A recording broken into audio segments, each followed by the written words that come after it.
নমস্কার বন্ধুরা, আশা করি আপনারা সবাই ভালো আছেন। আমি রুমাই রেসিপি অ্যান্ড ব্লগসে আপনাদের অনেক অনেক স্বাগত। আজকে আবার আমি একটা নতুন ইউনিক রেসিপি নিয়ে চলে এসেছি। আজকে দুর্দান্ত দুটো রেসিপি করব। চিকেন রান্না করব, সাথে পেঁয়াজ কালির পকোড়া করব। আপনারা ভিডিওটা শেষ পর্যন্ত দেখবেন, অবশ্যই ভালো লাগবে। আজকে আমি চিকেনটা একটু অন্যরকমভাবে রান্না করব। এই দেখুন, তার জন্য আমি নিয়ে নিয়েছি চিকেন। এখানে আমার 1.5 কিলো চিকেন আছে। আর চিকেনটাতে আমি আগে কাঁচা মশলাগুলো ম্যারিনেট করে নেবো সব। চিকেনটা ম্যারিনেট করার জন্য নিয়ে নিয়েছি আমি এখানে রসুন বাটা। রসুন দিয়ে দেবো আমি ফুল 1 চামচ। নিয়েছি আদা বাটা 2 চামচ দিয়ে দেবো।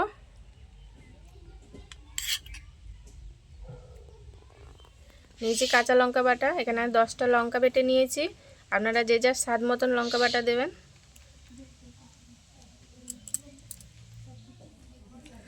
দিয়ে দেবো পেঁয়াজ কুচি, এখানে আমি পেঁয়াজ কুচিয়ে নিয়েছি 8টা মতন পেঁয়াজ কুচিয়ে নিয়েছি, দিয়ে দেবো। এবার দিয়ে দেবো স্বাদ মতো নুন, পরিমাণ মতন হলুদ গুঁড়ো, আর দিয়ে দেবো সর্ষের তেল।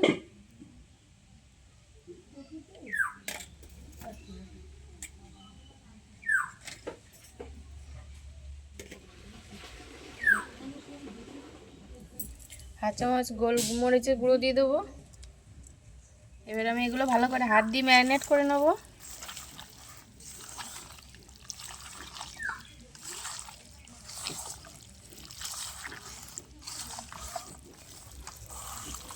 হাত দিয়ে চিকেন এইভাবে কাঁচা মশলা দিয়ে ম্যারিনেট করে নিলে স্বাদ কিন্তু একদম অন্য ধরনের স্বাদ হয়।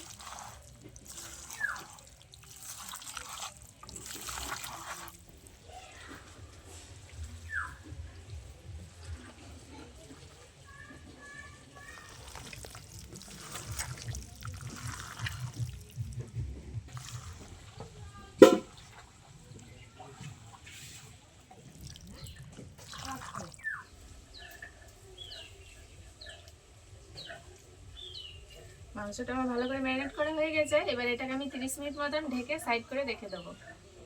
আমি পেঁয়াজ কালির পকোড়া করব, তার জন্য নিয়ে নিয়েছি পেঁয়াজ কালিটা আগে ধুয়ে আমি ছোট ছোট করে এরকম করে কেটে নিয়েছি। এবার এতে আমি একটু নুন মাখিয়ে নেবো যাতে নরম হয়ে যায় পেঁয়াজ কালিগুলো।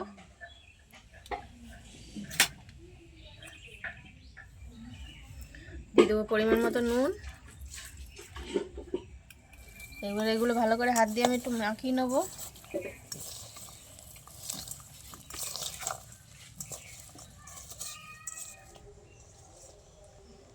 আমি পেঁয়াজ কালিতে নুন মাখিয়ে 5 মিনিট রেস্টে রেখে দেবো। রেস্টে রেখে দিলে এগুলো ভালো একটু নরম হয়ে যাবে। এবার আমি রেখে দিচ্ছি ঢেকে। আমার পেঁয়াজ কালিগুলো অনেকটা নরম হয়ে গেছে। এবার এতে দিয়ে দেবো কিছু মশলা। দিয়ে দেবো হাফ চামচ রসুন বাটা, হাফ চামচ আদা বাটা, দিয়ে দেবো পরিমাণ মতন হলুদ, আর দেবো চালের গুঁড়ো। আপনারা চাইলে সুজিও দিতে পারেন, আমি চালের গুঁড়ো দিচ্ছি। আর দিয়ে দেবো বেসন, দিয়ে দেবো হাফ চামচ গোলমরিচের গুঁড়ো। আমি এখানে 2টো লঙ্কা কুচিয়ে নিয়েছি, দিয়ে দেবো। এবার এগুলো ভালো করে হাত দিয়ে মাখিয়ে নেব।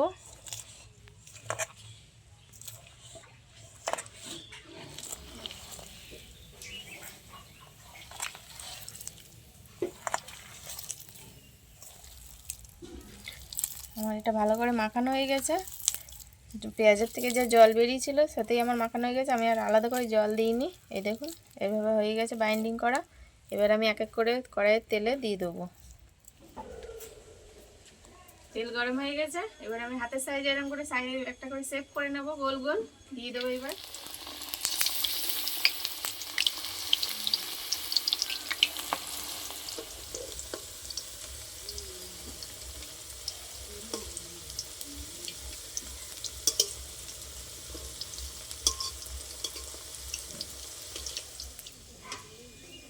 এরকম লাল লাল করে ভেজে নিয়েছি। এবার আমি তুলে নেব।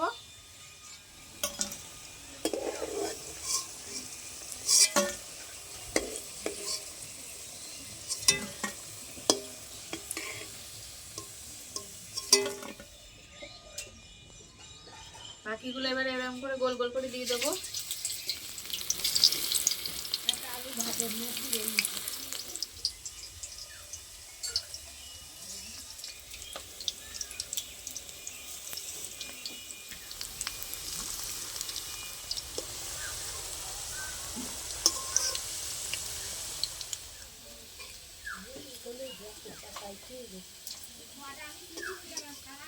ভাজা হয়ে গেছে, তুলে নেবো এবার।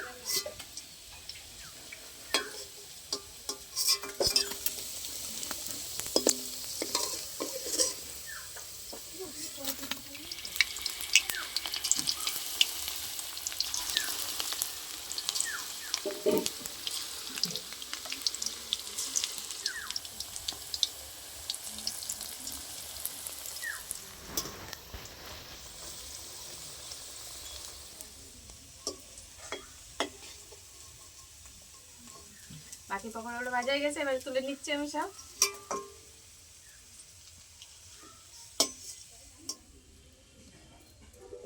আর পকোড়াগুলো সব এরকম করে ভেজে নিয়েছি, এই দেখুন। আর কতটা খাস্তা হয়েছে, একদম মচমচে।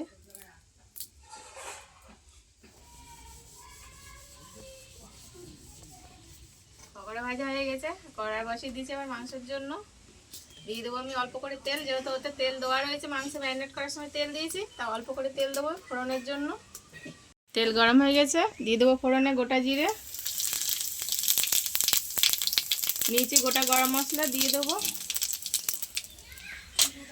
4টে তেজপাতা। এবার কেটে রাখা আলু দিয়ে দেবো।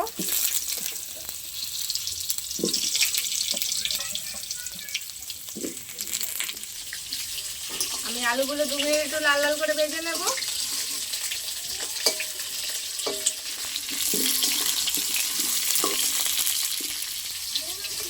আলুটা আমার 2 মিনিট লাল লাল করে ভাজা হয়ে গেছে, এবার আমি কেটে রাখা টমেটো দিয়ে দেবো।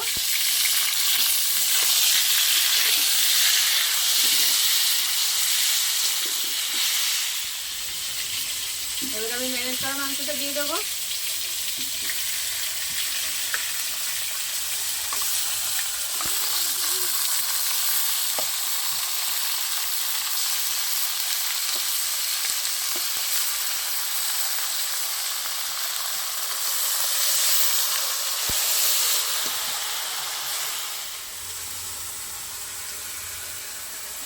আমি পাত্রটা দিয়ে অল্প করে জল দিয়ে দেবো।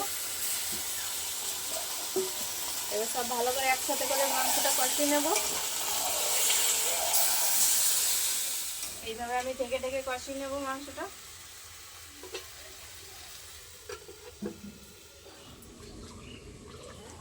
এইভাবে ঢেকে ঢেকে ভালো করে কষিয়ে নিচ্ছি। এই দেখো কতটা জল বেরিয়েছে।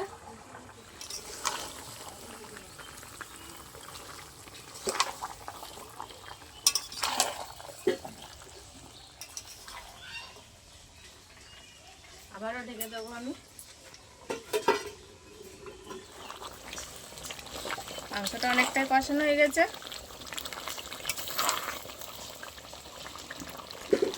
আরও কিছু মশলা দেওয়া বাকি আছে। এখানে আমার হচ্ছে কাজু আর চারমগজ বাটা দিয়ে দেবো। এবার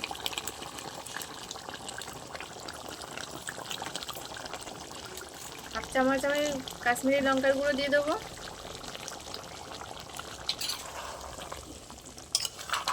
কতটা জল বেরিয়েছে দেখুন। এই জলে আমার মাংস কষানো হয়ে গেছে। মশলার সাথে এবার ভালো করে কষিয়ে নেবো।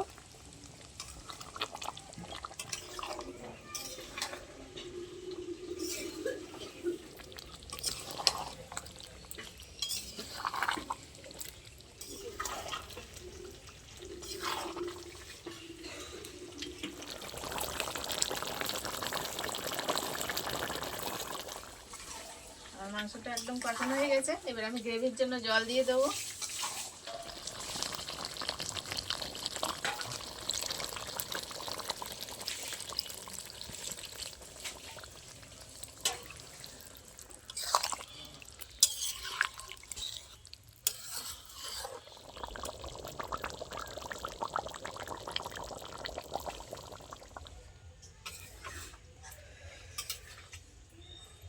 আমার গ্রেভিটা ভালো ফুটে গেছে মাংস। এবার আমি বেটে রাখা গরম মশলাটা দিয়ে দেবো।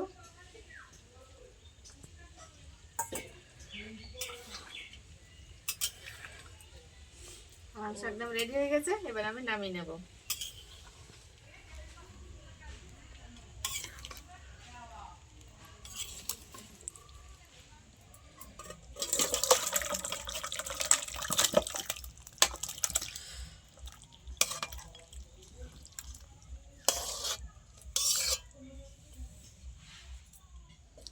ভিডিওটা শেষ পর্যন্ত দেখার জন্য অনেক অনেক ধন্যবাদ। আর কেমন হয়েছে রেসিপিটা আপনারা অবশ্যই আমাকে কমেন্টে জানাবেন।